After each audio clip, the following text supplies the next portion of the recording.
Hi everyone, stay home, stay safe. Today, let us learn a poem, The Schoolboy, written by William Blake. The Schoolboy, written by William Blake, is a meaningful poem. It discloses the attitude of the schoolboy towards the formal education, that is, school and its environment. It is about the confinements of the classroom in which children are restricted. The school ಬಾಯ್ ಅನ್ನುವಂತಹ ಪದ್ಯ William ಬ್ಲೇಕ್ ಅವರಿಂದ ಬರೆಯಲ್ಪಟ್ಟಿದ್ದು ಒಂದು ಅರ್ಥಪೂರ್ಣವಾದಂತಹ ಪದ್ಯವಾಗಿದೆ. ಈ ಪದ್ಯವು ಶಾಲೆಗೆ ಹೋಗುವಂತಹ ಒಬ್ಬ ಬಾಲಕನ ದೃಷ್ಟಿಕೋನ, ಏನು ಔಪಚಾರಿಕ ಶಿಕ್ಷಣ ಅಥವಾ ಶಾಲೆ ಅದರ ವಾತಾವರಣದ ಕುರಿತಾಗಿ ಆ ಶಾಲಾ ಬಾಲಕನ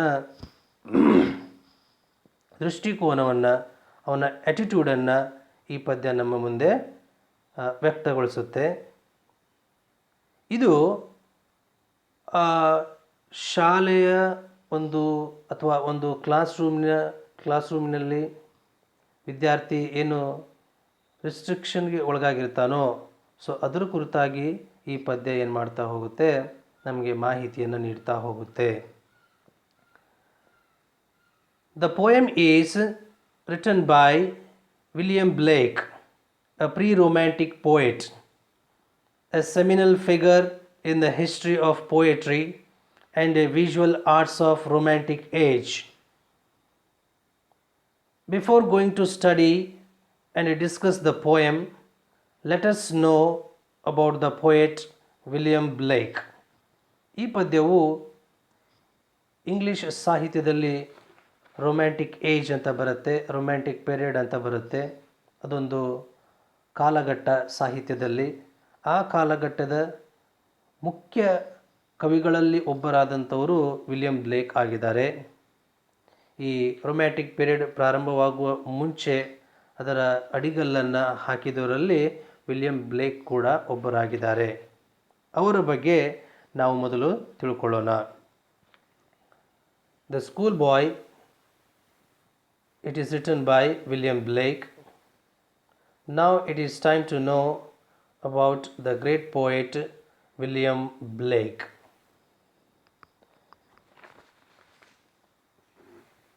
William Blake was a poet, painter, printmaker, and engraver. He was a multi-talented and a multi-skilled personality. ನೋಡಿ, ವಿಲಿಯಂ ಬ್ಲೇಕ್ ಒಬ್ಬ ಶ್ರೇಷ್ಠ ಕವಿಯಾಗಿದ್ದರು, ಆರ್ಟಿಸ್ಟ್ ಆಗಿದ್ದರು, ಪೇಂಟರ್ ಆಗಿದ್ದರು, ಪ್ರಿಂಟ್ ಮೇಕರ್ ಆಗಿದ್ದರು, ಆ್ಯಂಡ್ ಎನ್ಗ್ರೇವರ್ ಕೂಡ ಅವರಾಗಿದ್ದರು. He was born in 1757 in Sohio as the son of a hosier, James Blake. ಹೋಸಿಯರ್ ಅಂತ ಹೇಳಿದರೆ ಕಸೂತಿ ಬಟ್ಟೆ ವ್ಯಾಪಾರಿ ಅಂತ ಹೇಳ್ತೇವೆ. ಅದರ ಅರ್ಥ a tradesman who sells hosiery and knitwear. ಏನು ಹೆಣೆದಂತಹ ಬಟ್ಟೆಗಳಿರ್ತಾವೋ, ಸೊ ಅವುಗಳನ್ನು ಮಾರಾಟ ಮಾಡುವಂತಹ ಒಬ್ಬ ಬಟ್ಟೆ ವ್ಯಾಪಾರಿಯ ಮಗನಾಗಿ 1757ರಲ್ಲಿ ಸೋಹಿಯೋ ಅನ್ನುವಂತಹ ಸ್ಥಳದಲ್ಲಿ ಇವರು ಹುಟ್ಟುತ್ತಾರೆ, ಜನ್ಮವನ್ನು ತಾಳ್ತಾರೆ. He had little formal education. He attended school only long enough to learn reading and writing, leaving at the age of 10. He got little formal education. He left school at the age of 10. 10 ವರ್ಷದವನಿರುವಾಗ ಶಾಲೆಯನ್ನು ಬಿಡ್ತಾನೆ. ಕೇವಲ ಸ್ವಲ್ಪ ಮಟ್ಟಿನ ಔಪಚಾರಿಕ ಶಿಕ್ಷಣವನ್ನು ಅವನು ಪಡಿತಾನೆ. ಔಪಚಾರಿಕ ಶಿಕ್ಷಣ ಎಷ್ಟರ ಮಟ್ಟಿಗೆ ಅಂತ ಹೇಳಿದರೆ, ಓದುವುದನ್ನು ಬರೆಯುವುದನ್ನು ಕಲೀಲಿಕ್ಕೆ ಬೇಕಾದಷ್ಟು ಶಿಕ್ಷಣವನ್ನು ಅವನು ಪಡಿತಾನೆ. He was apprenticed to James Bezier, an eminent engraver, and became a professional engraver at 21.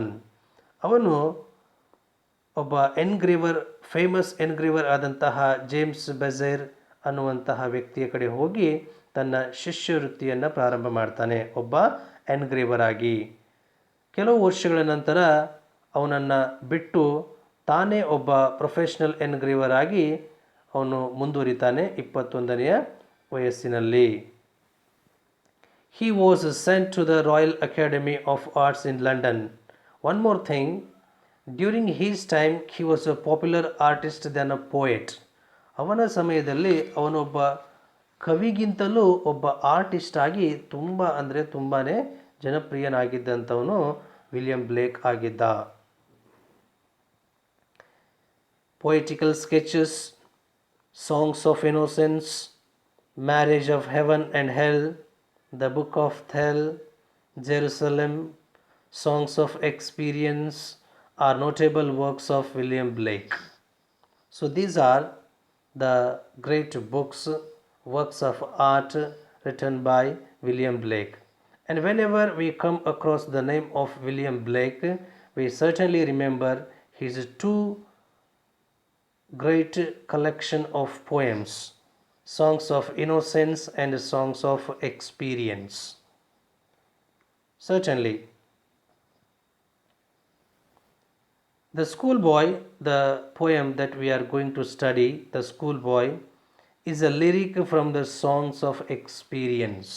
ಏನು ನಾವು ಪದ್ಯವನ್ನು ಅಭ್ಯಾಸ ಮಾಡಲಿಕ್ಕೆ ಹೋಗ್ತಾ ಇದ್ದೇವೆ, ಆ ಪದ್ಯ ಸಾಂಗ್ಸ್ ಆಫ್ ಎಕ್ಸ್ಪೀರಿಯನ್ಸ್ ಅನ್ನುವಂತಹ ಪದ್ಯದಿಂದ ಕವನ ಸಂಕಲನದಿಂದ ಆಯ್ಕೆ ಮಾಡಲ್ಪಟ್ಟಿದೆ. Actually the poem was included in the collection of songs of innocence, considering that it was the innocence of the boy. ಮೊದಲು ಈ ಪದ್ಯವನ್ನು ಸಾಂಗ್ಸ್ ಆಫ್ ಇನ್ನೋಸೆನ್ಸ್ ಅನ್ನುವಂತಹ ಕವನ ಸಂಕಲನದಲ್ಲಿ ಸೇರಿಸಲಾಗಿತ್ತು. ಇದು ಮಗುವಿನ ಮುಗ್ಧತೆಯನ್ನು ವ್ಯಕ್ತಪಡಿಸುತ್ತೆ ಅಂತ ಹೇಳಿ.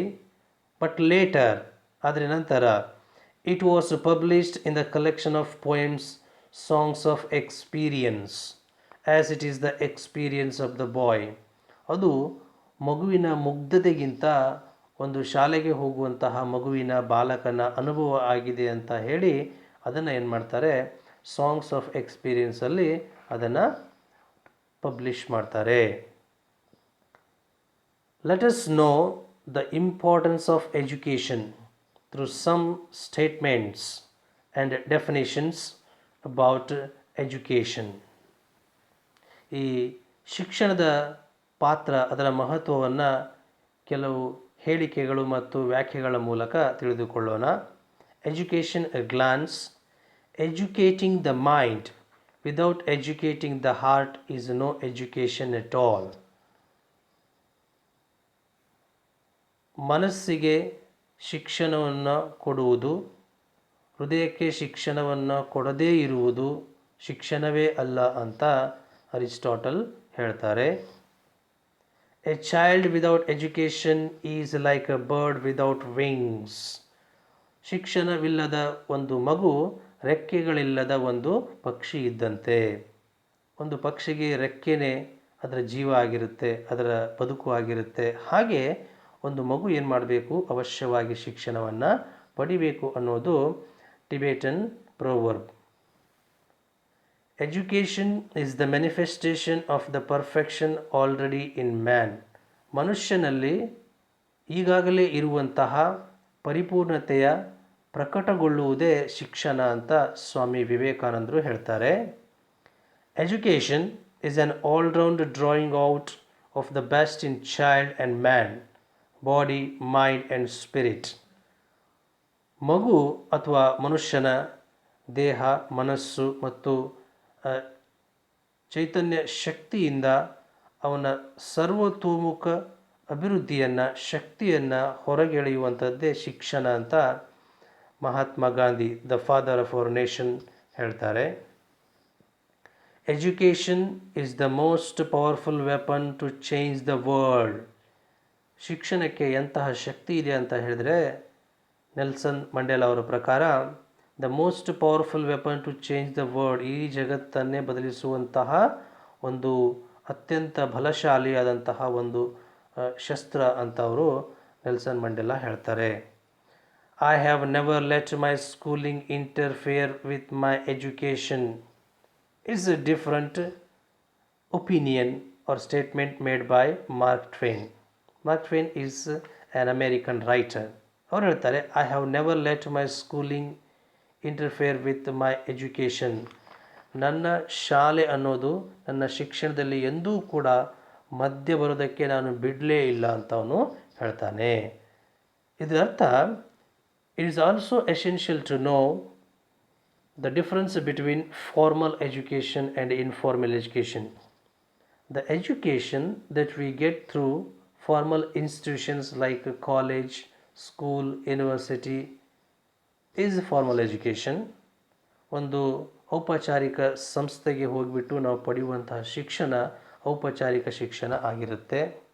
ಆದರೆ ಬದುಕಿನಲ್ಲಿ ಅನುಭವದ ಮೂಲಕ ಏನು ಕಲಿಕೆ ಉಂಟಾಗುತ್ತೋ ಅದಕ್ಕೆ ನಾವು ಇನ್ಫಾರ್ಮಲ್ ಎಜುಕೇಷನ್ ಅಂತ ಹೇಳ್ತೇವೆ. ಇಲ್ಲಿ most of the times when we are asked about our parents education, we say that our parents are uneducated. I think it's wrong to say so.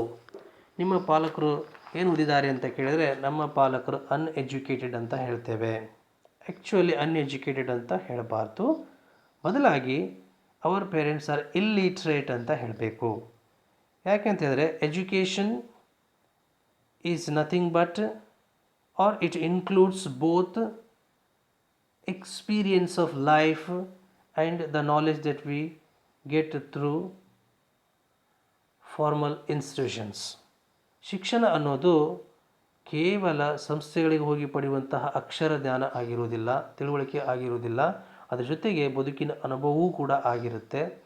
ನಮ್ಮ ಪಾಲಕರಿಗೆ ಬದುಕಿನ ಅನುಭವ ಇರುತ್ತೆ, ಹಾಗಾಗಿ ಅವರು ಅಕ್ಷರಜ್ಞಾನ ಇಲ್ಲದವರು ಅಂತ ನಾವು ಹೇಳ್ಬಹುದೇ ವಿನಃ ಅವರು ಶಿಕ್ಷಣ ಪಡೆಯದೇ ಇರುವವರು ಅಂತ ಹೇಳೋದು ತಪ್ಪಾಗುತ್ತೆ ಅನ್ನೋದು ನನ್ನ ಅಭಿಪ್ರಾಯ.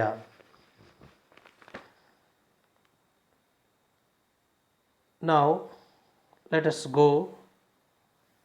Before going to the poem, let's have a look at the glossary.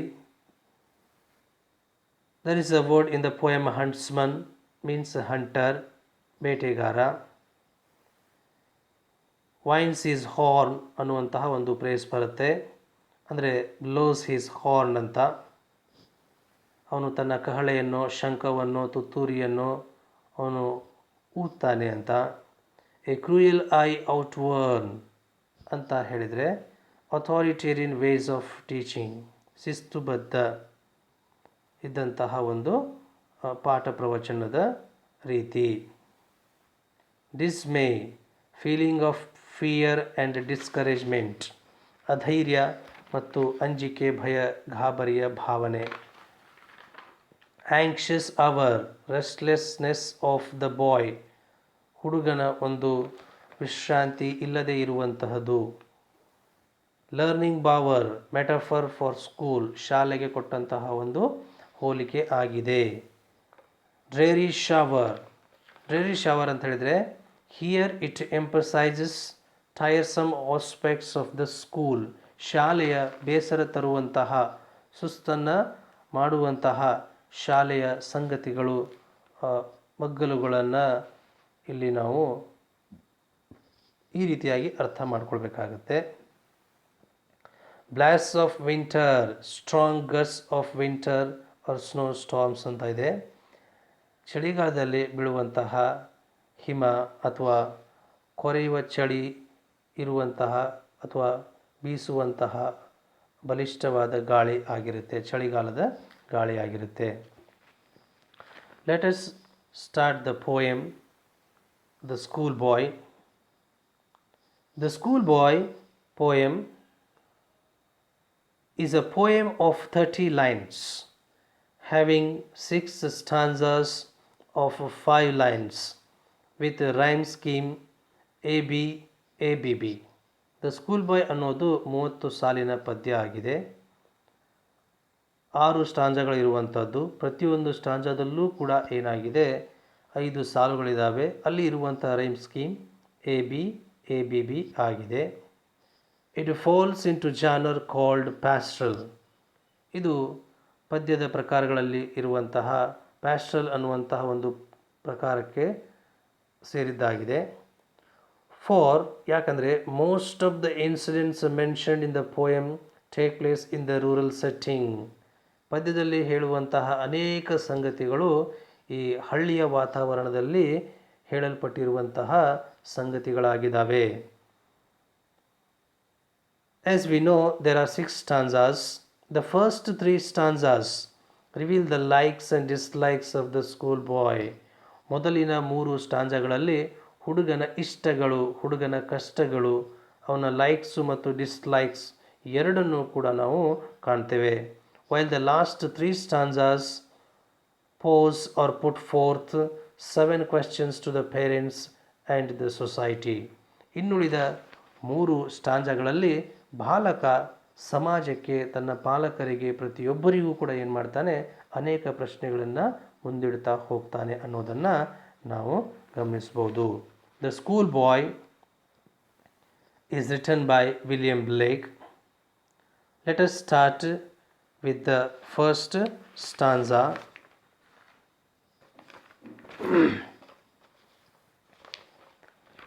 Let me read the stanza once. I love to rise in a summer morn, when the birds sing on every tree. The distant huntsman winds his horn, and the skylark sings with me. Oh, what a sweet company. So this is the first stanza. I love to rise in a summer morn. The schoolboy loves to wake up early in a fresh and delightful summer morning. ಬೇಸಿಗೆ ಮುಂಜಾನೆ ಶಾಲಾ ಬಾಲಕ ಬಹು ಬೇಗನೆ ಏಳಬೇಕು, ಏಳಲು ತನಗೆ ಇಷ್ಟ ಅಂತ ಹೇಳ್ತಾ ಇದ್ದಾನೆ. Usually the children love to rise means they like something. ಮಕ್ಕಳು ಬಹು ಬೇಗನೆ ಏಳಲಿಕ್ಕೆ ಇಷ್ಟಪಡ್ತಾ ಇದ್ದಾರೆ ಅಂತ ಹೇಳಿದರೆ, ಸೊ ಅವರು ಏನನ್ನು ಇಷ್ಟಪಡ್ತಾ ಇದ್ದಾರೆ ಅಂತಾನೆ ಅರ್ಥ. When the birds sing on every tree. ಅವನು ಬೇಸಿಗೆ ಮುಂಜಾನೆ ಬೇಗ ಏಳಲಿಕ್ಕೆ ಇಷ್ಟಪಡ್ತಾನೆ. ಯಾಕೆ ಅಂತ ಹೇಳಿದರೆ, he finds the birds singing on every tree at the daybreak. He enjoys the chirping sound of the birds. ಯಾಕೆ ಅಂತ ಹೇಳಿದರೆ, ಅವನು ಮುಂಜಾನೆ ಬೆಳಗಾಗುವ ಸಮಯದಲ್ಲಿ ಎದ್ದರೆ ಪ್ರತಿ ಮರದ ಮೇಲೆ ಹಾಡ್ತಾ ಇರುವಂತಹ, ಚಿಲಿಪಿಲಿ ಸದ್ದನ್ನು ಮಾಡ್ತಾ ಇರುವಂತಹ ಪಕ್ಷಿಗಳನ್ನು ಅವನು ನೋಡಲಿಕ್ಕೆ, ಅವುಗಳ ಚಿಲಿಪಿಲಿ ಸದ್ದನ್ನು ಕೇಳಲಿಕ್ಕೆ ಸಾಧ್ಯ ಇದೆ ಅಂತ ಹೇಳಿಬಿಟ್ಟು ಅವನು ಮುಂಜಾನೆ ಬೇಗ ಏಳಲಿಕ್ಕೆ ಇಷ್ಟಪಡ್ತಾನೆ. The distant huntsman winds his horn. ದೂರದ ಒಬ್ಬ ಬೇಟೆಗಾರ ತನ್ನ ಜೊತೆಗಾರರಿಗೆ ಒಂದು ಸೌಂದೆಯನ್ನು ಕಳಿಸೋದಕ್ಕೆ ಏನು ಮಾಡ್ತಾನೆ, ಅವನು ಕಹಳೆಯನ್ನು ಊದ್ತಾನೆ, ತುತ್ತೂರಿಯನ್ನು ಊದ್ತಾನೆ, ಅಥವಾ ಶಂಖದ ನಾದವನ್ನು ಹೊರಡಿಸ್ತಾನೆ. ಯಾಕೆಂದರೆ ಅವರಿಗೆ ಅವನು ಸಿಗ್ನಲನ್ನು ಕಳಿಸ್ಬೇಕಾಗಿದೆ. ಹಾಗಾಗಿ ಆ ದೂರದ ಬೇಟೆಗಾರನ ಒಂದು ಧ್ವನಿಯಿಂದಲೂ ಕೂಡ ಅವನೇನಾಗ್ತಾನೆ, ಮನೋರಂಜನೆಯನ್ನು ಪಡಿತಾನೆ. The distant huntsman's horn is also pleasing to him. ಅಲ್ಲಿ ಬೇಟೆಗಾರನ ಧ್ವನಿಯೂ ಕೂಡ ಅವನಿಗೆ ಸಂತೋಷವನ್ನು ಕೊಡುತ್ತೆ. The boy gets entertained by the company of the hunter. ಆ ಹಂಟರ್ನ ಭೇಟಿಯಾಗಿರ್ಬೋದು, ಆ ಹಂಟರ್ನ ಚಟುವಟಿಕೆಗಳಿಂದಾಗಿಯೂ ಕೂಡ ಅವನಿಗೇನಾಗುತ್ತೆ, ಮನರಂಜನೆ ಸಿಗುತ್ತೆ. ಹಾಗಾಗಿ he likes to early in a summer morn. And the skylark sings with me. ಸ್ಕೈಲಾರ್ಕ್ ಏನಾಗುತ್ತೆ, ನನ್ನ ಜೊತೆ ಹಾಡುತ್ತೆ ಅಂತ ಅವನು ಭಾವಿಸಿಕೊಳ್ತಾನೆ. He thinks that the skylark sings for me and sings with me. ಅಲ್ಲಿ ಏನು ಸ್ಕೈಲಾರ್ಕ್, ಅದಕ್ಕೆ ನಾವು ಬಾನಾಡಿ ಅಂತ ಹೇಳ್ತೇವೆ, ಟಿಟ್ಟಿಬಾ ಅಂತ ಹೇಳ್ತೇವೆ, ಅಥವಾ ಅದಕ್ಕೆ ನಾವು ಭಾರದ್ವಾಜ ಪಕ್ಷಿ ಅಂತ ಕೂಡ ಹೇಳ್ತೇವೆ. ಸೊ ಆ ಪಕ್ಷಿ ನನ್ನ ಜೊತೆ ಹಾಡ್ತಾ ಇದೆ, ನನಗೋಸ್ಕರನೇ ಹಾಡ್ತಾ ಇದೆ ಅಂತ ಹೇಳಿ ದ ಸ್ಕೂಲ್ ಬಾಯ್ ಫೀಲ್ಸ್, ಅವನಿಗೆ ಹಾಗನ್ಸುತ್ತೆ. And he says, oh what a sweet company. He can enjoy these all things if he wakes up early in the morning of summer. ಬೇಸಿಗೆಯ ಮುಂಜಾನೆ ಬಹುಬೇಗನೆ ಅವನು ಎದ್ದುಬಿಟ್ರೆ ಈ ಎಲ್ಲ ವಿಷಯಗಳನ್ನು ಇವೆಲ್ಲ ಕಂಪನಿಯನ್ನು ಕೂಡ ಅವನು ಎಂಜಾಯ್ ಮಾಡಲಿಕ್ಕೆ ಸಾಧ್ಯ ಇದೆ. No doubt it was a sweet company for him in summer. ಖಂಡಿತವಾಗಿಯೂ ನಿಸ್ಸಂದೇಹವಾಗಿ ಅವನಿಗೆ ಒಂದು ಸ್ವೀಟ್ ಕಂಪನಿ ಖಂಡಿತ ಆಗಿರುತ್ತೆ. The school boy is a great admirer and a lover of nature. In this stanza, we come to know that he is a great admirer and a lover of nature. ಅವನು ಈ ಪ್ರಕೃತಿಯ ಅನ್ನು ಇಷ್ಟಪಡುವವ ಮತ್ತು ಮೆಚ್ಚಿಕೊಳ್ಳುವವ ಅಂತ ನಮಗೆ ಸ್ಪಷ್ಟವಾಗಿ ಗೊತ್ತಾಗುತ್ತೆ.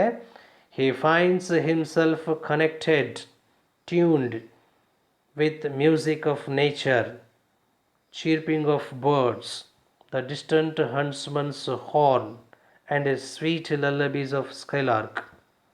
His intuition is tuned to the nature. He feels that he is connected with nature. ತಾನು ಈ ಪ್ರಕೃತಿಯೊಂದಿಗೆ, ಪ್ರಕೃತಿಯ ವಿಸ್ಮಯಗಳಿದ್ದಾವೆ, ಪ್ರಕೃತಿಯ ಒಂದು ಗಿಫ್ಟ್ಗಳಿದ್ದಾವೆ, ಪಕ್ಷಿ ಆಗಿರ್ಬೋದು, ಆಮೇಲೆ ಪಕ್ಷಿಗಳ ಹಾಡು ಆಗಿರ್ಬೋದು, ಸ್ಕೈಲಾರ್ಕ್ ಆಗಿರ್ಬೋದು, ಡಿಸ್ಟಂಟ್ ಹಂಟ್ಸ್ಮನ್ಸ್ ಹಾರ್ನ್ ಆಗಿರ್ಬೋದು. He considers these all as the sweet company. He feels that he is connected with nature.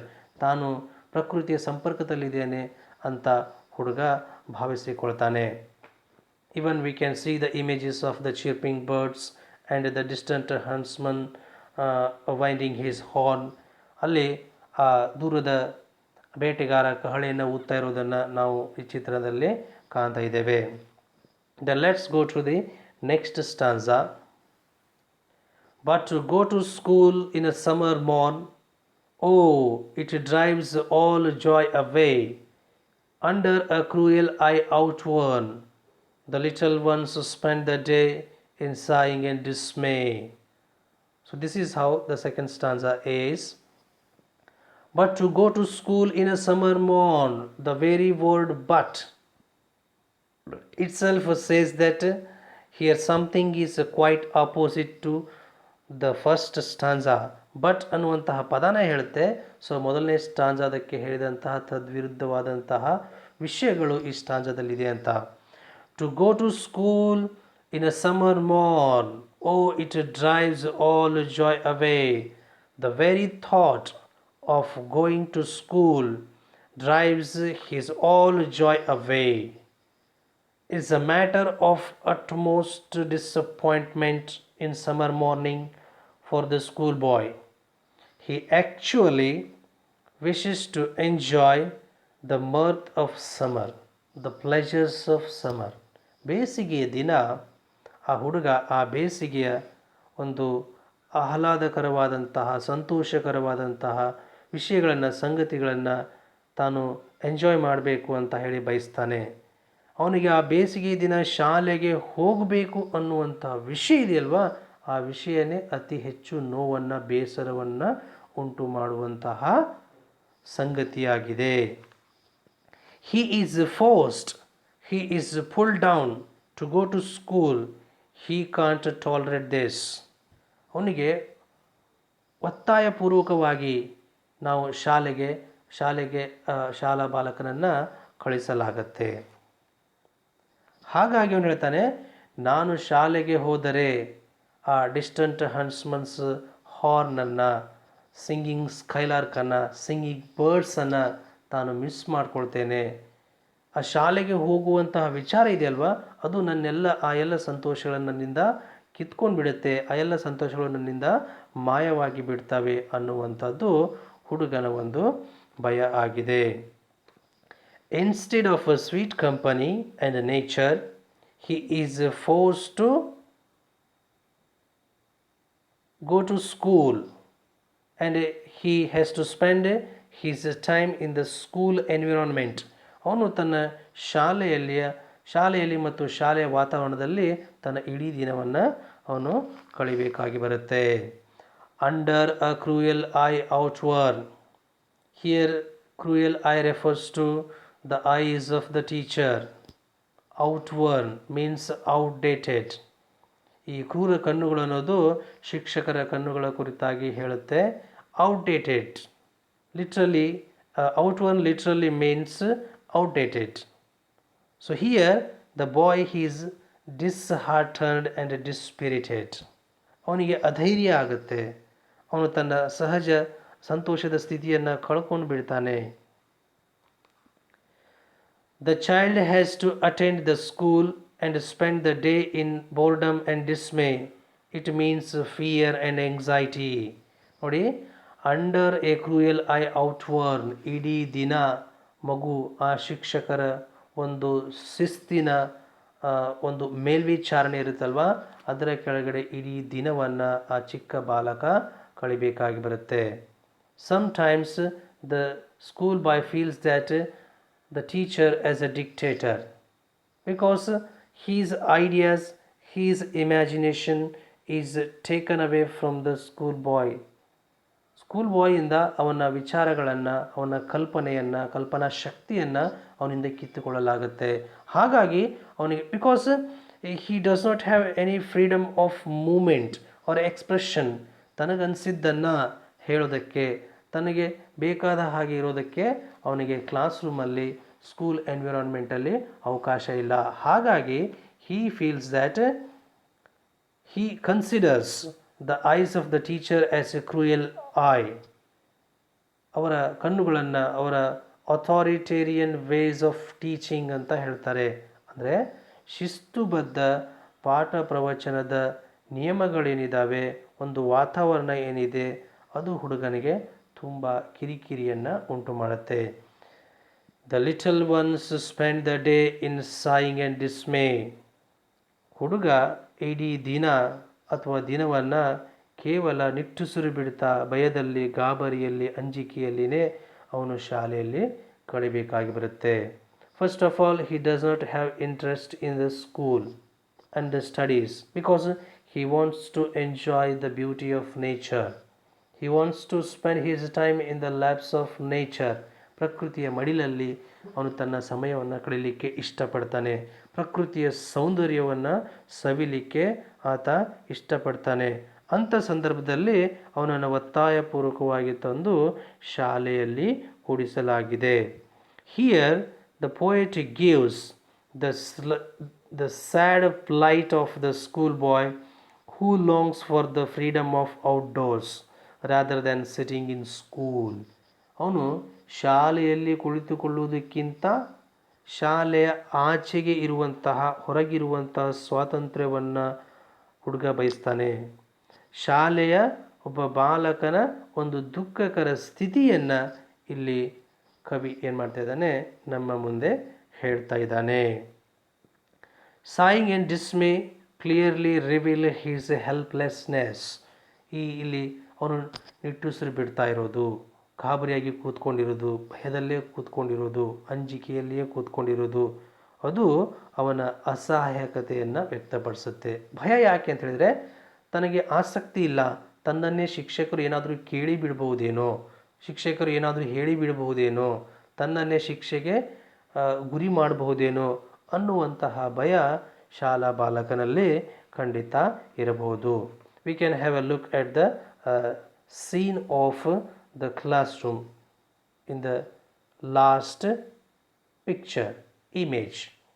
Okay, let's go to the next stanza. Oh, then at times I drooping sit and spend many an anxious hour, nor in my book can I take delight, nor sit in learning's bower, worn through with the dreary shower. ಇಲ್ಲಿ ಹುಡುಗ, ಶಾಲೆಗೆ ಹೋಗುವಂಥ ಹುಡುಗ ಹೇಳ್ತಾ ಇದ್ದಾನೆ. ಏನಂತ ಹೇಳಿದರೆ, so the picture, the image given just beside the stanza shows that he does not have any interest in the studies, in learning, or in the school. He says, oh, then at times I drooping sit.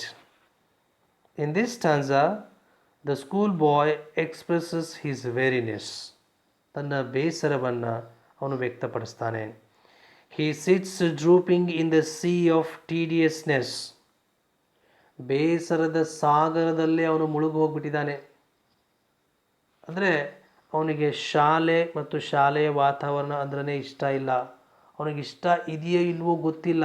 ಅವನಿಗೆ ಮತ್ತೊಂದು ಕಡೆ ಆ ಪ್ರಕೃತಿಯಲ್ಲಿನ sweet ಕಂಪನಿಯನ್ನು enjoy ಮಾಡುವಂತಹ ಮನಸ್ಥಿತಿ ಅವನದ್ದಾಗಿದೆ. ಹಾಗಾಗಿ the boy loses his enthusiasm and cheerfulness. He feels disheartened and dispirited. ಹುಡುಗ ಎಷ್ಟೋ ಸಾರಿ ಏನು ಮಾಡಿದ್ದಾನೆ, ಡ್ರೂಪಿಂಗ್ ಸೀಟ್ ಅಂದರೆ ಬೆನ್ನು ಬಾಗಿಕೊಂಡು ಉತ್ಸಾಹವಿಲ್ಲದೆ ಏನಾಗಿದ್ದಾನೆ, ಅವನು ಕ್ಲಾಸ್ ರೂಮಲ್ಲಿ ಕುಳಿತುಕೊಂಡಿದ್ದಾನೆ, ತಲೆ ಬಗ್ಗಿಸಿ ಕೂತ್ಕೊಂಡಿದ್ದಾನೆ, ಕುಗ್ಗೋಗಿದ್ದಾನೆ, ಶಕ್ತಿ ಕುಂದಿದ ಹಾಗೆ ಅವನು ಕೂತ್ಕೊಂಡಿದ್ದಾನೆ. His posture clearly shows that he has no interest in learning in school. ಶಾಲೆಯಲ್ಲಿ ಕಲಿಯುವ ಒಂದು ಆಸಕ್ತಿ ಅವನಿಗೆ ಇಲ್ಲ ಅನ್ನೋದು ನಮಗೆ ಸ್ಪಷ್ಟವಾಗಿ ಗೊತ್ತಾಗುತ್ತೆ. And spend many an anxious hour. ತನ್ನ ಆ ಆತಂಕದ ಕ್ಷಣಗಳನ್ನು, ಗಂಟೆಗಳನ್ನು, ಸಮಯವನ್ನು ಅವನು ಕಳೀತಾನೆ. He is tired of tiresome aspects of school. He spends the whole day anxiously till the last bell of the school. ಹುಡುಗ ಫಸ್ಟ್ ಪೀರಿಯಡಿಂದ ಲಾಸ್ಟ್ ಪೀರಿಯಡ್ವರೆಗೂ ಕೂಡ, ಫಸ್ಟ್ ಬೆಲ್ಲಿಂದ ಲಾಸ್ಟ್ ಬೆಲ್ ಆಗುವವರೆಗೂ ಕೂಡ ಆ ಹುಡುಗ ತುಂಬ ಕುತೂಹಲದಿಂದ ಅದಕ್ಕೋಸ್ಕರ ಕಾಯ್ತಾ ಇರ್ತಾನೆ. ಒಂದು ಚಿಕ್ಕ ಘಟನೆ ಏನು ಅಂತ ಹೇಳಿದರೆ, when I was practising in BEd as A student teacher, ಒಬ್ಬ ಶಿಕ್ಷಕ ವಿದ್ಯಾರ್ಥಿಯಾಗಿ ಅಭ್ಯಾಸ ಮಾಡ್ತಾ ಇರುವಾಗ ನಮ್ಮ ಗುರುಗಳಿದ್ದರು ಒಬ್ಬರು, GM ವಿಜಯ್ ಕುಮಾರ್ ಅಂತ ಹೇಳಿ. ಅವರು ದಿನಾಲು ಮಕ್ಕಳು ಶಾಲೆಗೆ ಬರುವಾಗ ಮತ್ತು ಮಕ್ಕಳು ಶಾಲೆಯಿಂದ ಹೊರಡುವ ಸಮಯದಲ್ಲಿ ಆ ಶಾಲೆಯ ಮಕ್ಕಳನ್ನು ಅಬ್ಸರ್ವ್ ಮಾಡ್ತಾಯಿದ್ರು. In the morning the children, the school students use to come with a kind of dull face, with a kind of disinterest, ಆಸಕ್ತಿ ಇಲ್ಲದೆ ಮುಖ ಜೋತ್ ಬಿಟ್ಕೊಂಡ್ಬಿಟ್ಟು ಅವರು ಶಾಲೆಗೆ ಭಾರವಾದ ಬ್ಯಾಗನ್ನು ಹಾಕ್ಕೊಂಡ್ಬಿಟ್ಟು ಭಾರವಾದ ಹೆಜ್ಜೆಗಳನ್ನು ಹಾಕ್ತಾ ಶಾಲೆಗಡೆ ಬರ್ತಾಯಿದ್ರು. ಅದೇ ಕೊನೆಯ ಬೆಲ್ ಆಗ್ತಿದ್ದ ಹಾಗೆಯೇ ಮಕ್ಕಳು ಯಾವ ರೀತಿಯಾಗಿ ಖುಷಿಯಿಂದ ಅವರು ಬ್ಯಾಗನ್ನು ಹಾಕ್ಕೊಂಡು ಓಡಿ ಹೋಗ್ತಾಯಿದ್ರು ಅಂತ ಹೇಳಿದರೆ, ಆ ಬಿಲ್ಡಿಂಗಲ್ಲಿ ಮಕ್ಕಳ ಓಡಿ ಹೋಗುವ ಹೆಜ್ಜೆಯ ಸದ್ದುಗಳೇ ಜಾಸ್ತಿ ಕೇಳಿ ಬರ್ತಾಯಿತ್ತು. ಎಷ್ಟೊಂದು ಕೇಳಿ ಬರ್ತಾಯಿತ್ತು ಅಂತ ಹೇಳಿದರೆ, ಅವರು ನಮ್ಮ ಉಪನ್ಯಾಸಕರು ಹೇಳ್ತಾಯಿದ್ರು ಏನಂತ ಅಂದರೆ, ಹೀಗೆ ಮಕ್ಕಳು ದಿನ ಓಡಿ ಹೋಗ್ತಾ ಇದ್ದರೆ ಒಂದಿನ ಈ ಕಟ್ಟಡನೇ ಬಿದ್ದು ಹೋಗುತ್ತೆ ಅಂತ ಹೇಳಿ. ನೋಡಿ, ಮಕ್ಕಳು ಇಷ್ಟು ಕೊನೆಯ ಬೆಲ್ ಆಗ್ತಿದ್ದ ಹಾಗೆ ಏನು ಸಂತೋಷ, ಏನು ಆನಂದ ಮಕ್ಕಳಿಗೆ. ಸೊ ಅದನ್ನು ನಾವು ಇಲ್ಲಿ ಕಾಣ್ತಾ ಇದ್ದೇವೆ. He is waiting for the last bell to be rung. ಕೊನೆಯ ಬೆಲ್ ಆಗುವುದನ್ನೇ ಅವನು ಕಾಯ್ತಾ ಇದ್ದಾನೆ. ತನ್ನ ಆತಂಕದ, ಉತ್ಸಾಹವಿಲ್ಲದ ಸಮಯವನ್ನು ಅವನು ಶಾಲೆಯಲ್ಲಿ ಕಳೀತಾ ಇದ್ದಾನೆ. Nor in my book can I take delight, nor sit in learnings ಬಾವರ್. ನನಗೆ ಪುಸ್ತಕದಲ್ಲಿಯೂ ಕೂಡ ಸಂತೋಷ, ಹರ್ಷ ಸಿಗಲ್ಲ. ನಾರ್ ಸಿಟ್ ಇನ್ ಲರ್ನಿಂಗ್ಸ್ ಬಾವರ್, ನನಗೆ ಈ ಕಲಿಕಾ ಮಂಟಪ. So here learning's bower means is a metaphor for school. ಶಾಲೆ ಅನ್ನೋದನ್ನು ಅವರು ಲರ್ನಿಂಗ್ಸ್ ಬಾವರ್ ಅಂತ ಹೇಳಿದ್ದಾರೆ. ಓಕೆ, ಅದ್ರ ಬಗ್ಗೆ ನೋಡೋಣ. He sits like a sick bird with wings drooped. ಏನು ಅನಾರೋಗ್ಯ ಇರುವಂತಹ ಒಂದು ಪಕ್ಷಿ ತನ್ನ ರೆಕ್ಕೆಗಳನ್ನು ಕೆಳಗೆ ಬಾಗಿಸ್ಕೊಂಡು ಬಿಟ್ಬಿಟ್ಟು ಅದು ಹೇಗೆ ಬಳಲ್ತಾ ಇರುತ್ತೋ ಆ ಬಳಲಿದ ಪಕ್ಷಿಯ ಹಾಗೆ ಹುಡುಗ ಏನು ಮಾಡಿದ್ದಾನೆ, ಶಾಲೆಯಲ್ಲಿ ಕೂತ್ಕೊಂಡಿದ್ದಾನೆ. He does not, or he neither takes delight in books nor sit in learning's bower. ಅವನಿಗೆ ಶಾಲೆಯಲ್ಲಿ ಕುಳಿತುಕೊಳ್ಳುವ ಮನಸ್ಸೂ ಇಲ್ಲ. ಅವನಿಗೆ ಪುಸ್ತಕದಲ್ಲಿ ಯಾವುದೇ ರೀತಿಯ ಸಂತೋಷ, ಅವನಿಗೆ ಹರ್ಷ ಮತ್ತು ಖುಷಿ ಏನಾಗ್ತಾ ಇಲ್ಲ, ಅವನಿಗೆ ಸಿಗ್ತಾ ಇಲ್ಲ. Bower literally means a pleasant place of cool shade under a cool tree. ಇಲ್ಲಿ ಬಾವರ್ ಅಂತ ಹೇಳಿದರೆ ಹೀಗೆ ಮಂಟಪದ ಹಾಗೆ ಇರುವಂತಹ ಗಿಡಗಳಾಗಿರ್ಬೋದು ಅಥವಾ ಬಳ್ಳಿಗಳಾಗಿರ್ಬೋದು. ಆ ಬಳ್ಳಿಗಳಿಂದಾಗಿ ಉಂಟಾಗಿರುವಂತಹ ತಂಪಾದ ನೆರಳು ಏನಿರುತ್ತೋ ಆ ನೆರಳಿನ ಕೆಳಗಡೆ ಕೂತ್ಕೊಂಡು ನೆರಳಲ್ಲಿ ಕೂತ್ಕೊಂಡ್ಬಿಟ್ಟು ಏನು ಮಾಡ್ತಾಯಿದ್ರು, ಶಿಕ್ಷಕರು ಪಾಠವನ್ನು ಹೇಳಿಕೊಡ್ತಾಯಿದ್ರು. ಸೊ ಅದನ್ನು ಏನು ಮಾಡಿದ್ದಾರೆ, ಶಾಲೆಗೆ ಹೋಲಿಸಿದ್ದಾರೆ. ಅದು 18ನೇ ಶತಮಾನದ ಶಾಲೆಯ ಒಂದು ವಿಚಾರ ಆಗಿದೆ. Worn through with dreary shower.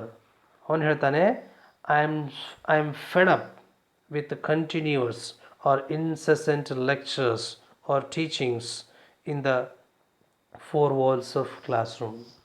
4 ಗೋಡೆಯ ಒಂದು ಶಾಲಾ ಕ್ಲಾಸ್ ರೂಮಲ್ಲಿ ಏನಾಗ್ತಾ ಇದೆ, ಕಂಟಿನ್ಯೂಸ್ ಆಗಿ ನಿರಂತರವಾಗಿ ಸತತವಾಗಿ ಏನಾಗ್ತಾಯಿದೆ, ಒಬ್ಬರ ನಂತರ ಒಬ್ಬರು ಬಂದುಬಿಟ್ಟು ಲೆಕ್ಚರ್ಸನ್ನು ಹೇಳ್ತಾರೆ ಇದ್ದಾರೆ. ವರ್ನ್ ಥ್ರೂ ಅಂತ ಹೇಳಿದರೆ ಅವನು ಹೇಳ್ತಾನೆ, ಐ ಆಮ್ ಫೆಡ್ ಅಪ್, ನಾನು ಬೇಸತ್ತು ಹೋಗಿದ್ದೇನೆ, ನನಗೆ ಬೇಸರವಾಗಿ ಬಿಟ್ಟಿದೆ. He feels that his imagination, his ideas, his necessities are taken away from him. They are not entertained. ಅವನ ಖುಷಿಗಳು, ಅವನ ಸಂತೋಷ, ಅವನ ಕಲ್ಪನಾ ಶಕ್ತಿ, ಅವನ ವಿಚಾರಗಳು, ಅವನ ಅವಶ್ಯಕತೆಗಳು ಎಲ್ಲವನ್ನೂ ಕೂಡ ಅವನಿಂದ ತೆಗೆದುಕೊಳ್ಳಲಾಗಿದೆ, ಕಸಿದುಕೊಳ್ಳಲಾಗಿದೆ ಅನ್ನುವಂತಹ ಭಾವನೆ ಹುಡುಗನಲ್ಲಿ ಮೂಡ್ತಾ ಇದೆ. ಡ್ರೈರಿ ಶವರ್ ಅಂತ ಹೇಳಿದರೆ ನಿರರ್ಥಕ ತುಂತುರು ಮಳೆ ಭೂಮಿಯ ಮೇಲೆ ಬಿದ್ದಾಗ, ಮಣ್ಣಿನ ಮೇಲೆ ಬಿದ್ದಾಗ, ಅಲ್ಲಿ ಫಲವತ್ತಾದ ಮಣ್ಣಿನಲ್ಲಿ ಯಾವ ಬೀಜವನ್ನು ಹಾಕಿದರೂ ಕೂಡ ಏನಾಗುತ್ತೆ, ಅಲ್ಲಿ ಗಿಡಗಳು, ಸಸಿಗಳು ಹುಟ್ಟಿ ಆಮೇಲೆ ಗಿಡಗಳಾಗಿ ಬೆಳೆದುಕೊಳ್ತವೆ. ಇದು ಹೇಗಾಗ್ತಿದೆ ಅಂತ ಹೇಳಿದರೆ, ಡ್ರೈರಿ ಶವರ್, ನಿರರ್ಥಕ ತುಂತುರು ಮಳೆ, ಇದು ಒಂದು ಕಲ್ಲಿನ ಮೇಲೆ ನೀರು ಬಿದ್ದಾಗ, ತುಂತುರು ಮಳೆ ಬಿದ್ದಾಗ ಏನಾಗುತ್ತೆ, ಅದು ಅಲ್ಲಿ ಉಪಯೋಗ ಆಗದೆ ಏನಾಗುತ್ತೆ, ಆಚೆ ಈಚೆ ಜಾರಿ ಹೋಗುತ್ತೆ. ಆ ರೀತಿಯಾಗಿ ಹುಡುಗನಿಗೆ ಫೀಲ್ ಆಗ್ತಾ ಇದೆ. Let's go to the next stanza. How can the bird that is born for joy sit in a cage and sing? How can a child when fears annoy but droop his tender wing and forget his youthful spring? Okay, so we can see how the schoolboy compares himself to a bird which is caged. ಅಂದರೆ ಒಂದು ಪಂಜರದಲ್ಲಿ ಇರುವಂತಹ ಪಕ್ಷಿಗೆ ತನ್ನನ್ನು ಬಾಲಕ ಏನು ಮಾಡ್ತಾನೆ, ಶಾಲೆಯಲ್ಲಿ ಬಂದಿಯಾಗಿರುವಂತಹ ತನಗೆ ಅವನು ಹೋಲಿಸಿಕೊಳ್ತಾನೆ. He questions the parents, everyone, or the society who forces him to go to school. He questions them. How can the bird that is born for joy sit in a cage and sing? ಪಕ್ಷಿ ಹುಟ್ಟಿರುವುದೇ ಹಾರುವುದಕ್ಕಾಗಿ, ಹಾರುವುದೇ ಅದರ ಸಂತೋಷ, ಹಾರುವುದೇ ಅದರ ಬದುಕು. ಇಲ್ಲಿ ಅದು ಸ್ವಾತಂತ್ರ್ಯ ಅಂತ ಹೇಳಿದರೆ ಹಾರುವುದೇ ಆಗಿದೆ. ಅಂತಹ ಪಕ್ಷಿನ ತಗೊಂಡು ಬಂದುಬಿಟ್ಟು ಪಂಜರದಲ್ಲಿಟ್ಟು, ಅದು ಬಂಗಾರದ ಪಂಜರದಲ್ಲೂ ಕೂಡ ಇಟ್ಟು ಅದಕ್ಕೆ ಬೇಕಾದಂತಹ ಆಹಾರನ ಒದಗಿಸಿದಾಗಲೂ ಕೂಡ ಅದು ಹಾಡಲಿಕ್ಕೆ ಸಾಧ್ಯ ಇಲ್ಲ. ವಿದ್ಯಾರ್ಥಿಗಳೇ,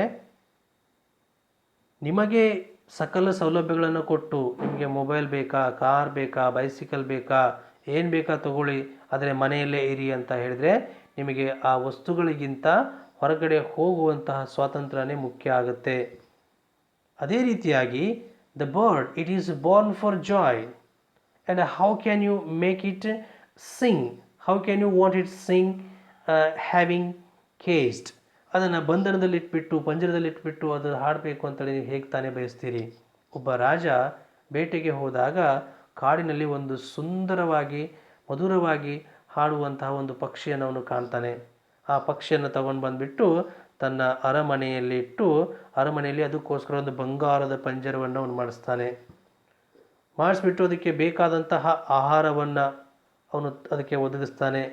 ಆದರೆ ಕೆಲವು ದಿನಗಳವರೆಗೆ ಅದೇನಾಗುತ್ತೆ, ಬದುಕಿರುತ್ತೆ, ಅದು ಹಾಡುವುದನ್ನು ನಿಲ್ಲಿಸಿಬಿಡುತ್ತೆ. ಒಂದು ದಿನ ಅದು ಸತ್ತೋಗುತ್ತೆ. Then the king comes to know that so freedom is its life. ಅದಕ್ಕೆ ಸ್ವಾತಂತ್ರ್ಯ ಅದರ ಬದುಕು ಆಗಿರುತ್ತೆ. ಅದೇ ರೀತಿಯಾಗಿ ಹುಡುಗ, a bird which is born cheerful and jovial can never sing sweet songs if caged. ನೋಡಿ, ಖುಷಿಯಿಂದ ಸಂತೋಷದಿಂದ ಹಾರುವಂತಹ ಒಂದು ಪಕ್ಷಿ ಅದು ಬಂಧನಕ್ಕೊಳಗಾದಾಗ ಪಂಜರದೊಳಗೆ ಅದನ್ನು ಇಟ್ಟಾಗ ಅದು ಈ ಸಿಹಿಯಾದ ಹಾಡುಗಳನ್ನು ಹಾಡಲಿಕ್ಕೆ ಸಾಧ್ಯನೇ ಇಲ್ಲ. ಅದೇ ರೀತಿಯಾಗಿ ತನ್ನನ್ನು ಕೂಡ ಶಾಲೆಯಲ್ಲಿ ನೀವು ಬಂಧಿಸಿ ಇಟ್ಟಾಗ, ಒತ್ತಾಯಪೂರ್ವಕವಾಗಿ ಶಾಲೆಗೆ ಕಳಿಸಿದಾಗ ನನ್ನಿಂದ ನೀವು ಒಳ್ಳೆಯ ಒಂದು ಫಲಿತಾಂಶವನ್ನು ಕಾಣಲಿಕ್ಕೆ ಸಾಧ್ಯ ಇಲ್ಲ.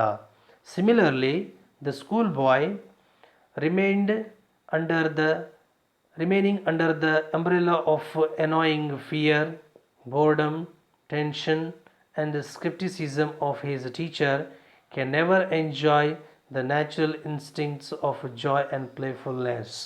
ಶಾಲೆಯ ಭಯ, ಶಿಕ್ಷಕರ ಒಂದು ಮಾತುಗಳು, ಟೆನ್ಷನ್, ಬೋರ್ಡಮ್, ಅಂಜಿಕೆ, ಗಾಬರಿ, ಭಯ ಇದೆಲ್ಲವೂ ಕೂಡ ಇರುವಾಗ ಅವನು ಹೇಗೆ ತಾನೇ ಸಹಜವಾಗಿ ಸಂತೋಷವನ್ನು ಅನುಭವಿಸಲಿಕ್ಕೆ, ತನ್ನ ಆ ಪ್ಲೇಫುಲ್ನೆಸ್ಸನ್ನು ಅವನು ಎಂಜಾಯ್ ಮಾಡಲಿಕ್ಕೆ ಹೇಗೆ ತಾನೇ ಸಾಧ್ಯ ಇದೆ. How can a child when fears annoy, ಹೇಗೆ ಪಕ್ಷಿಗೆ ಬಂಧನದಲ್ಲಿ ಇಟ್ಬಿಟ್ಟು ನಾವು ಅದರಿಂದ ಸ್ವೀಟ್ ಸಾಂಗ್ಸನ್ನು ಎಕ್ಸ್ಪೆಕ್ಟ್ ಮಾಡ್ತೀವೋ ಅದೇ ರೀತಿಯಾಗಿ ಒಬ್ಬ ಹುಡುಗನಿಗೆ, ಶಾಲಾ ಬಾಲಕನಿಗೆ ಫಿಯರ್ಸ್ ಎನಾಯ್, ಈ ಅಂಜಿಕೆ, ಭಯ, ಗಾಬರಿ ಅನ್ನೋದು ಕಿರಿಕಿರಿ ಮಾಡ್ತಾ ಇರುವಾಗ, ತೊಂದರೆಯನ್ನು ಮಾಡ್ತಾ ಇರುವಾಗ, ಹಿಂಸೆಯನ್ನು ಮಾಡ್ತಾ ಇರುವಾಗ, but droop his tender wing, ಆವಾಗ ಹುಡುಗ ಏನು ಮಾಡ್ತಾನೆ, ತನ್ನ ರೆಕ್ಕೆಗಳನ್ನು ಬಡಿದು ಅವನು ಹಾರುವುದರ ಬದಲಾಗಿ ಏನು ಮಾಡ್ತಾನೆ, ಅವನು ಸೋತು ಬಿಡ್ತಾನೆ, ಅವನು ಶರಣಾಗಿ ಬಿಡ್ತಾನೆ. ಡ್ರೂಪ್ ಹೀಸ್ ಟೆಂಡರ್ ವಿಂಗ್, ತನ್ನ ರೆಕ್ಕೆಗಳನ್ನು ಅವನು ಬಿಟ್ಬಿಡ್ತಾನೆ. Like a sick bird he droops his tender wings and forgets his youthful spring or growth. ಅವನು ತನ್ನ ಬೆಳೆಯುವ ಆಟವಾಡುವ ಸಮಯದಲ್ಲಿ, ಇದನ್ನು ಹಿಂದಿಯಲ್ಲಿ ಒಂದು ತಾರೆ ಜಮೀನ್ ಪರ್ ಅಂತ ಒಂದು ಫಿಲ್ಮ್ ಇದೆ, ಅದರಲ್ಲಿ ಎಲ್ಲ ಮಕ್ಕಳು ಕೂಡ ಅವನ ಹಾಗೇನೇ ಇರ್ತಾರೆ. ಆದರೆ ಅವರನ್ನು ಮನರಂಜಿಸುವಂತಹ ಒಬ್ಬ ಶಿಕ್ಷಕನು ಬಂದಾಗಲೂ ಕೂಡ ಒಬ್ಬ ಹುಡುಗ ಇಶಾಂತ್ ಅನ್ನುವಂತಹ ಒಂದು ಕ್ಯಾರೆಕ್ಟರ್, ಅವನು ಕೂಡ ಏನಾಗಿರ್ತಾನೆ, ತನ್ನದೇ ಆದಂತಹ ಬೇಸರದ ಸಾಗರದಲ್ಲಿ ಮುಳುಗಿ ಹೋಗಿರ್ತಾನೆ. ಮನರಂಜಿಸುವ ಶಿಕ್ಷಕನು ಬಂದಾಗಲೂ ಕೂಡ ತನ್ನ ಆಸೆ, ತನ್ನ ಇಷ್ಟ ಅವನಿಗೆ ಅರ್ಥ ಆಗ್ತಾ ಇಲ್ಲ, ಅದಕ್ಕೆ ಒಂದು ಮಾನ್ಯತೆ, ಒಂದು ಸನ್ಮಾನ ಸಿಗ್ತಾ ಇಲ್ಲ ಅನ್ನುವ ಬೇಸರ ಆ ಹುಡುಗನಲ್ಲಿ ಇರುತ್ತೆ. ಅದೇ ರೀತಿಯಾಗಿ ಅವನೇನು ಮಾಡ್ತಾನೆ, ಉಳಿದೆಲ್ಲ ಚಟುವಟಿಕೆಗಳಲ್ಲಿ, ವಿಷಯಗಳಲ್ಲಿ ಏನು ಮಾಡ್ತಾನೆ, ನಿರಾಸಕ್ತಿಯನ್ನು ತಾಳಿಬಿಡ್ತಾನೆ. ಫರ್ಗೆಟ್ ಹೀಸ್ ಯೂತ್ಫುಲ್ ಸ್ಪ್ರಿಂಗ್, ತನ್ನ ಆ ಒಂದು ಯೌವನದ ಬೆಳವಣಿಗೆಯನ್ನೇ ಅವನೇನು ಮಾಡಿಬಿಡ್ತಾನೆ, ಮರೆತು ಬಿಡ್ತಾನೆ ಅನ್ನುವಂಥದ್ದು. There are 4 metaphors in this stanza, ಇದರಲ್ಲಿ 4 ಹೋಲಿಕೆಗಳಿದ್ದಾವೆ. Bird stands for school boy himself, ಇಲ್ಲಿ ಪಕ್ಷಿ ಅನ್ನೋದು ಆ ಹುಡುಗನಿಗೆ ಹೋಲಿಸಲಾಗಿದೆ, ಒಂದು ರೂಪಕ ಆಗಿದೆ. Cage stands for classroom, that is school, ಇಲ್ಲಿ ಆ ಪಂಜರವನ್ನು ಶಾಲೆಗೆ ಅಥವಾ ತರಗತಿ ಕೊಠಡಿಗೆ ಹೋಲಿಸಲಾಗಿದೆ. ಟೆಂಡರ್ ವಿಂಗ್ಸ್ ಅಂದರೆ ಮೃದುವಾದ ರೆಕ್ಕೆಗಳು ಅಂತ ಹೇಳಿದರೆ, fertile imagination, sensitive mind of the school ಬಾಯ್, ಆ ಮಗುವಿನ ಫಲವತ್ತಾದಂತಹ ಕಲ್ಪನೆ ಅಥವಾ ಕಲ್ಪನಾ ಶಕ್ತಿ ಅಥವಾ ಅವನ ಸೂಕ್ಷ್ಮ ಮನಸ್ಸು ಅಂತ ನಾವು ಹೇಳ್ಬೋದು. Youthful spring, energy and enthusiasm of the young boy. So, if fears annoy him continuously when he is asked to sit in the school, he forgets his youthful spring. He forgets his natural energy and enthusiasm. ಹುಡುಗನಿಗೆ ಆ ರೀತಿಯಾಗಿ ಒತ್ತಾಯಪೂರ್ವಕವಾಗಿ ನಾವು ಶಾಲೆಯಲ್ಲಿ class ರೂಮಲ್ಲಿ ಇಟ್ಟಾಗ ಅವನು ತನ್ನ ಉತ್ಸಾಹವನ್ನು, ತನ್ನ ಸಾಮರ್ಥ್ಯವನ್ನೇ ಏನು ಮಾಡಿಬಿಡ್ತಾನೆ, ವಿದ್ಯಾರ್ಥಿ ಮರೆತು ಬಿಡ್ತಾನೆ. Let's go to the next ಸ್ಟಾನ್ಸಾ.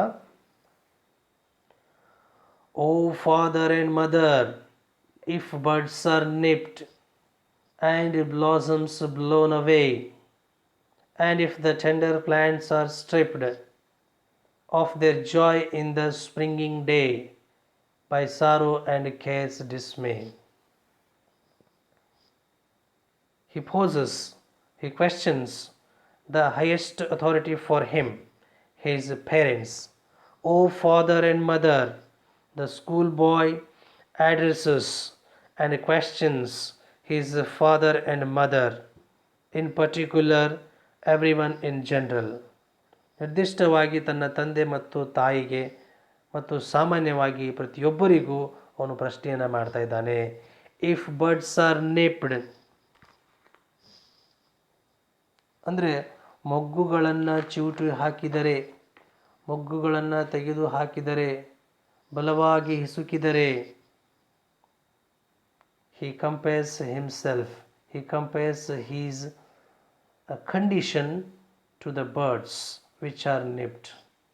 ಹೇಗೆ ಬಲವಂತವಾಗಿ ಆ ಮಗುಗಳನ್ನು ನಾವು ಚಿವುಟಿ ಹಾಕ್ತೇವೆ, ಅದೇ ರೀತಿಯಾಗಿ ತನ್ನನ್ನು ಒತ್ತಾಯಪೂರ್ವಕವಾಗಿ ಶಾಲೆಗೆ ನೀವು ಕಳಿಸ್ತಾ ಇದ್ದೀರಿ ಅನ್ನೋದು ಸ್ಕೂಲ್ ಬಾಯ್ನ ಒಂದು ಅಳಲು ಆಗಿದೆ.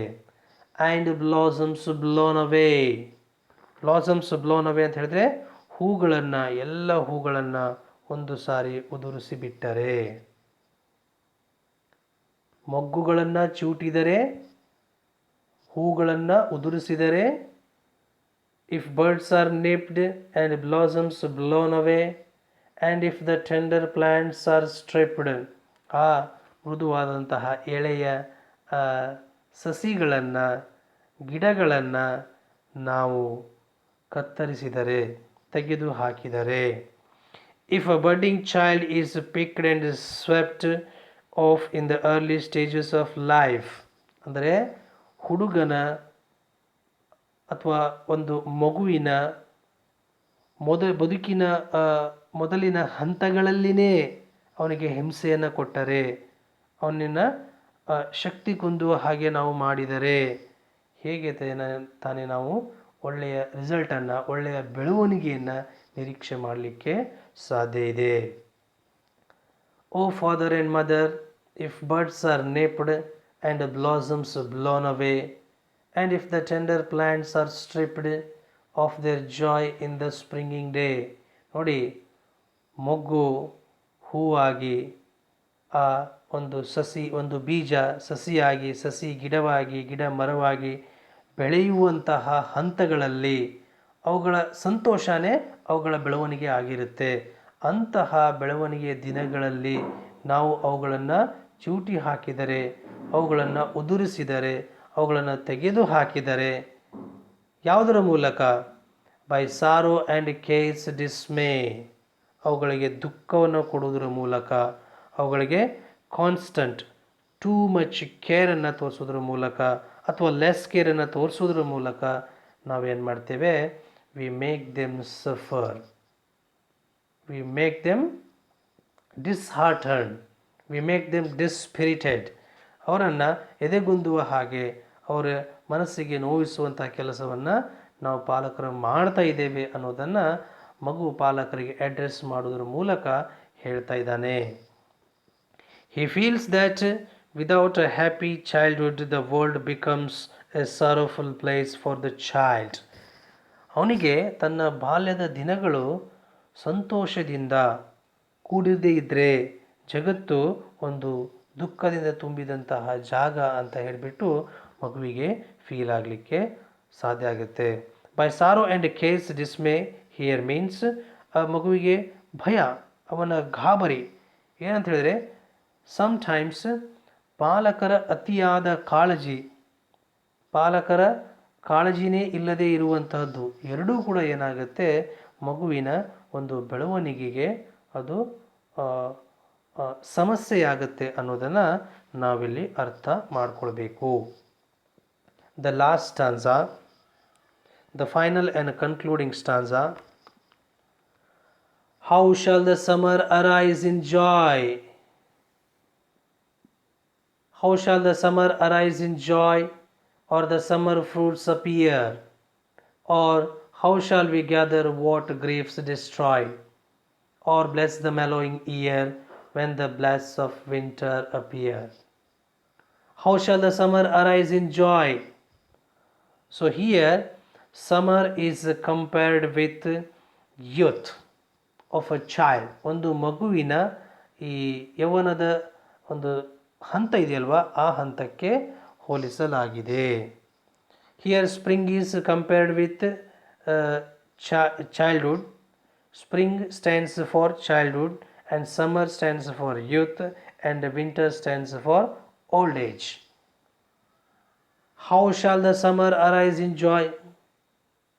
ನೀವು ಮಗುವಿನ ಬೆಳವಣಿಗೆ ಹಂತದಲ್ಲಿನೇ ಅದಕ್ಕೆ ದುಃಖವನ್ನು ಕೊಟ್ಟು ಅದಕ್ಕೆ ನೋವನ್ನು ಕೊಟ್ಟು ಹೆದರುವ ಹಾಗೆ ಮಾಡಿ ಅದು ಆಸಕ್ತಿಯನ್ನು ಕಳೆದುಕೊಳ್ಳುವ ಹಾಗೆ ಮಾಡಿ ಅದು ಶಕ್ತಿಯನ್ನು ಕಳೆದುಕೊಳ್ಳುವ ಹಾಗೆ ಮಾಡಿಬಿಟ್ಟು ಹೇಗೆ ತಾನೇ ನೀವು ಹುಡುಗನ ಯುವಕನಾಗಿರುವಾಗ ಅವನಿಂದ ಸಂತೋಷವನ್ನು ನಿರೀಕ್ಷೆ ಮಾಡಲಿಕ್ಕೆ ಸಾಧ್ಯ ಇದೆ. ಒಂದು ಗಿಡದಲ್ಲಿ ಇರುವಂತಹ ಮೊಗ್ಗುಗಳನ್ನು ಹೂಗಳನ್ನು ಚಿವುಟಿ ಹಾಕಿ ಕೆಲವೊಂದು ರೆಂಬೆ ಕೊಂಬೆಗಳನ್ನು ಟೊಂಗೆಗಳನ್ನು ಕತ್ತರಿಸಿ ಹಾಕಿ ಅವುಗಳಿಂದ ನಾವು ಹೂಗಳನ್ನು ಹಣ್ಣುಗಳನ್ನು ಕಾಯಿಗಳನ್ನು ಹೇಗೆ ತಾನೇ ನಿರೀಕ್ಷೆ ಮಾಡಲಿಕ್ಕೆ ಸಾಧ್ಯ ಇದೆ. Are the summer fruits appear, ಹೇಗೆ ತಾನೇ ಅಲ್ಲಿ ನಮಗೆ ಈ ಬೇಸಿಗೆಯಲ್ಲಿ ಹಣ್ಣುಗಳು ಕಾಣಿಸಿಕೊಳ್ಳೋದಕ್ಕೆ ಸಾಧ್ಯ ಇದೆ. So here fruit means the result, the better result of the school boy. As the summer bears no fruit, ಹೇಗೆ ಬೇಸಿಗೆಯಲ್ಲಿ ಹಣ್ಣುಗಳು ಕಾಣಿಸಿಕೊಳ್ಳುವುದಿಲ್ವೋ ಹಣ್ಣುಗಳು ಬರುವುದಿಲ್ವೋ, ಇನ್ ದ ಸೇಮ್ ವೇ ಅದೇ ರೀತಿಯಾಗಿ the childhood pleasures and joys are censored or truncated. One has to be very sure that adult life will be utterly dry and unproductive. ಬಾಲ್ಯದಲ್ಲಿನೇ ಆ ಮಗುವಿಗೆ ಹಿಂಸೆಯನ್ನು ಕೊಡೋದ್ರ ಮೂಲಕ ಅದರ ಸಂತೋಷಗಳನ್ನು ಅದರ ಆನಂದಗಳನ್ನು ಅದರ ಹರ್ಷವನ್ನು ಕಿತ್ತಿಕೊಳ್ಳುವುದರ ಮೂಲಕ ಅದನ್ನು ತೆಗೆದುಕೊಳ್ಳುವುದರ ಮೂಲಕ ಪ್ರತಿಯೊಬ್ಬರೂ ಅರ್ಥ ಮಾಡಿಕೊಳ್ಳಲೇಬೇಕು. ಏನು ಅಂತ ಹೇಳಿದರೆ ಆ ಯುವಕನಾಗಿರುವಾಗ ಅವನ ಬದುಕು ಬರಡಾಗಿರುತ್ತೆ, ಅದು ಅನ್ಪ್ರೊಡಕ್ಟಿವ್ ಆಗಿರುತ್ತೆ, ಹೆಚ್ಚು ಒಳ್ಳೆಯ ರಿಸಲ್ಟನ್ನು ಕೊಡುವಂತಹ ಸ್ಥಿತಿ ಆಗಿರುವುದಿಲ್ಲ. ಆ ಕಾರಣಕ್ಕಾಗಿ ಮಕ್ಕಳಿಗೆ ಬಾಲ್ಯದಲ್ಲಿ ಹೆಚ್ಚಿನ ಹಿಂಸೆಯನ್ನು ಕೊಡಬಾರ್ದು. Let them enjoy their freedom ಅಂತ ಇಲ್ಲಿ ಮಗು ಹೇಳ್ತಾ ಇದೆ, ಕವಿ ಹೇಳ್ತಾ ಇದ್ದಾರೆ. Or how shall we gather what griefs destroy, ಈಗಾಗಲೇ ದುಃಖ ನೋವು ಸಂಕಟ ಕಷ್ಟ ಸಮಸ್ಯೆ ಅನ್ನುವಂಥದ್ದು ನಾಶ ಮಾಡಿಬಿಟ್ಟಿದೆಯೋ ಅದನ್ನು ನಾವು ಹೇಗೆ ತಾನೇ ಪಡೀಲಿಕ್ಕೆ ಸಾಧ್ಯ ಇದೆ ಅನ್ನೋದು ಕವಿಯ ಪ್ರಶ್ನೆಯಾಗಿದೆ. ಅದನ್ನು ಹೇಗೆ ತಾನೇ ನಾವು ಕೂಡಿ ಹಾಕಲಿಕ್ಕೆ ಸಾಧ್ಯ ಇದೆ? ಮಗುವಿಗೆ ನೋವನ್ನು ಕೊಟ್ಟು ಮಗುವಿಗೆ ಹಿಂಸೆಯನ್ನು ಕೊಟ್ಟು ಮಗುವಿಗೆ ಕಷ್ಟವನ್ನು ಕೊಟ್ಬಿಟ್ಟು ಆಮೇಲೆ ಮಗುವಿನಿಂದ ನಾವು ಹೇಗೆ ತಾನೇ ಬೆಟರ್ ರಿಸಲ್ಟನ್ನು ಎಕ್ಸ್ಪೆಕ್ಟ್ ಮಾಡಲಿಕ್ಕೆ ಸಾಧ್ಯ ಇದೆ? How can we expect better results if griefs destroy, ಮಗುವಿಗೆ ನೋವನ್ನು ಕೊಟ್ಟು ಮಗುವಿಗೆ ಹಿಂಸೆಯನ್ನು ಕೊಟ್ಟು ನಾವು ಹೇಗೆ ತಾನೇ ಅವರಿಂದ ಬೆಟರ್ ರಿಸಲ್ಟ್ಸನ್ನು ನಿರೀಕ್ಷೆ ಮಾಡಲಿಕ್ಕೆ ಸಾಧ್ಯ ಇದೆ?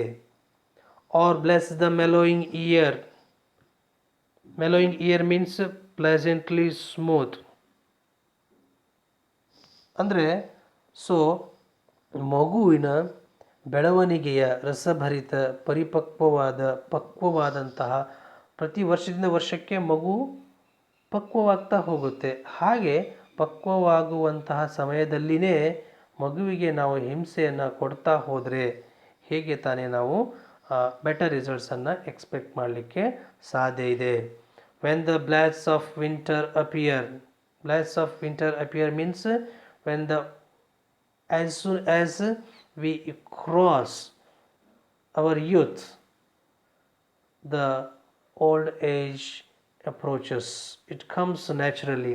ಅವನು ಬಾಲ್ಯದಲ್ಲಿ ಹಿಂಸೆಯನ್ನು ಅನುಭವಿಸಿದ್ದಾನೆ, ಬಾಲ್ಯದಲ್ಲಿ ಕಷ್ಟವನ್ನು ಅನುಭವಿಸಿದ್ದಾನೆ ಅಂತ ಹೇಳಿದಾಗ ಅವನ ಯುವಕನಾಗಿರುವಾಗ ಅವನಿಂದ ಒಳ್ಳೆಯ ರಿಸಲ್ಟನ್ನು ನಿರೀಕ್ಷೆ ಮಾಡಲಿಕ್ಕೆ ಸಾಧ್ಯ ಇಲ್ಲ. ಇನ್ನೇನು ಸುಧಾರಿಸಬೇಕು, ಒಳ್ಳೆಯ ರಿಸಲ್ಟನ್ನು ಕೊಡಬೇಕು ಅನ್ನುವಷ್ಟರಲ್ಲಿ ಏನಾಗಿಬಿಡುತ್ತೆ, ಅವನಿಗೆ ಮುಪ್ಪು ಆವರಿಸಿಬಿಡುತ್ತೆ ಅನ್ನೋದು ಏನಾಗಿದೆ ಕವಿಯ ಒಂದು ಕಳಕಳಿ ಆಗಿದೆ. If a part of a tree is withered how can it bear fruits, ಒಂದು ಗಿಡದ ಭಾಗವನ್ನೇ ನಾವು ಕತ್ತರಿಸಿ ಬಿಟ್ಟರೆ ತೆಗೆದು ಹಾಕಿಬಿಟ್ರೆ ಹೇಗೆ ತಾನೇ ಅದು ಹಣ್ಣನ್ನು ಕೊಡಲಿಕ್ಕೆ ಸಾಧ್ಯ ಇದೆ? V can have a image here, ಒಂದು ಚಿತ್ರ ಇದೆ ನೋಡಿ. ಒಂದು ಕಡೆ ಸೊ ಬೇಸಿಗೆಯಿಂದಾಗಿ ಅಥವಾ ಅದಕ್ಕೆ ಗಿಡಕ್ಕೆ ಅವಶ್ಯಕವಾಗಿ ಬೇಕಾದದ್ದು ಸಿಗದೇ ಇರುವಾಗ ಅದರ ಸ್ಥಿತಿ ಹೇಗಾಗಿದೆ, ಅದರದ್ದೇ ಹಾಫ್ ಪೋರ್ಷನ್ ಒಳ್ಳೆ ಹಸಿರಿನಿಂದ ಸಮೃದ್ಧಿಯಿಂದ ಕಂಗೊಳಿಸ್ತಾ ಇದೆ. ಇದು ಬಾಲಕನ ಸ್ಥಿತಿಯಾಗಿದೆ. ಒಂದು ಕಡೆ ಅದಕ್ಕೆ ಏನು ಬೇಕೋ ಅವಶ್ಯಕವಾಗಿ ಎಲ್ಲವೂ ಕೂಡ ಸಮೃದ್ಧವಾಗಿ ಸಿಕ್ಕಿದೆ, ಹಾಗಾಗಿ ಹಸಿರಿನಿಂದ ಸಮೃದ್ಧತೆಯಿಂದ ಕಂಗೊಳಿಸ್ತಾ ಇದೆ. ಮತ್ತೊಂದು ಕಡೆ ಅದಕ್ಕೆ ಅವಶ್ಯಕವಾಗಿ ಬೇಕಾಗದ್ದು ಆಚೆ ಅತಿಯಾದ ಬಿಸಿಲಾಗಿರ್ಬೋದು, ನೀರು ಇಲ್ಲದೇ ಇರುವುದಾಗಿರ್ಬೋದು, ಯಾವುದೋ ರೋಗಗಳ ಸಮಸ್ಯೆ ಆಗಿರ್ಬೋದು, ಇವುಗಳಿಂದಾಗಿ ಏನಾಗಿದೆ, ಬಳಲಿ ಬಿಟ್ಟಿದೆ. ಈ ರೀತಿಯಾಗಿ ಅದನ್ನು ನಾವು ಹೇಗೆ ಇದನ್ನು ಮಗುವಿಗೆ ಹೋಲಿಸಿದರೆ ಅಲ್ಲಿ ದುಃಖ ಅನ್ನೋದು, ಸಮಸ್ಯೆ ಅನ್ನೋದು ಆ ಮಗುವಿಗೆ ಕಾಡ್ತಾ ಇರುವಾಗ ಅದನ್ನು ಪಕ್ಕದಲ್ಲೇ ಹಸಿರಾಗಿ ಕಂಗೊಳಿಸ್ತಾ ಇರುವಂತಹ ಸಮೃದ್ಧತೆಯಿಂದ ತುಂಬಿ ತುಳುಕ್ತಾ ಇರುವಂತಹ ಗಿಡವನ್ನು ನಾವು ಹೇಗೆ ತಾನೇ ನಿರೀಕ್ಷೆ ಮಾಡಲಿಕ್ಕೆ ಸಾಧ್ಯ ಇದೆ ಅನ್ನೋದು ಕವಿಯ ಒಂದು ಕಳಕಳಿ ಆಗಿದೆ. Blake suggests that the educational system of his day destroys the joyful innocence of youth. ಅವನ ಸಮಯದಲ್ಲಿ ಈ ಶಿಕ್ಷಣ ಪದ್ಧತಿ ವ್ಯವಸ್ಥೆ ಈ ಮಕ್ಕಳ ಒಂದು ಸಂತೋಷದಿಂದಿರುವ ಮುಗ್ಧತೆ ಇತ್ತಲ್ವಾ, ಆ ಮುಗ್ಧತೆಯನ್ನು ನಾಶ ಮಾಡಿತು.